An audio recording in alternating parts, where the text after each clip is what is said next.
35esima edizione della Marcia del Donatore. E quest'anno anche aiutati veramente dal bel tempo, e sento gli organizzatori che mi hanno detto che abbiamo raggiunto in totale i 2700 iscritti, quindi direi si conferma la Marcia del Donatore, veramente un appuntamento importante.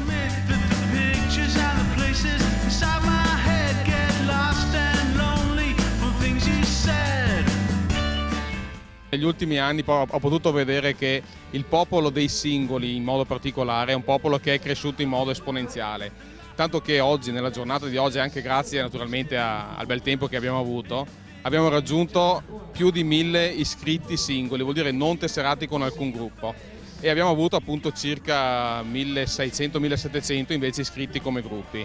È importante appunto far aderire il più possibile i giovani, perché naturalmente se tutti noi facciamo un giro per le strade anche di pomeriggio o di sera vediamo che ci sono mamme, ragazzi, giovani che corrono. Ecco, quelle persone lì sono persone che magari neanche sanno che c'è un gruppo nel paese che gestisce appunto il podismo localmente, e lo sforzo che stiamo facendo noi appunto come gruppo di Albignasero, l'evoluzione che vorremmo dare noi al gruppo di Albignasero è quella di far convogliare i singoli ad aderire invece al nostro gruppo.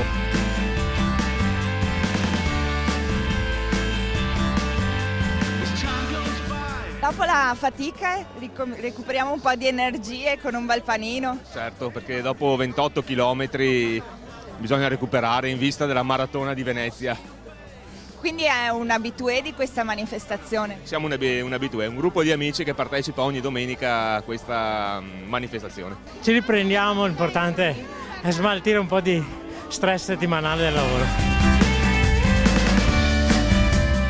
Ho fatto 13 km, adesso mi concedo un bel massaggio.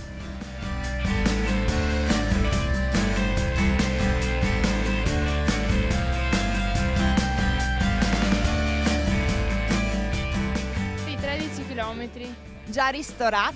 Sì, ho fatto tutto. Mi hanno coinvolto oggi, ho fatto la 13 km, basta. Insomma dai, pensavo peggio, è andata bene, è andata bene. Da parte dell'amministrazione e dell'assessorato allo sport un ringraziamento a questo gruppo podisti e a tutti i loro collaboratori.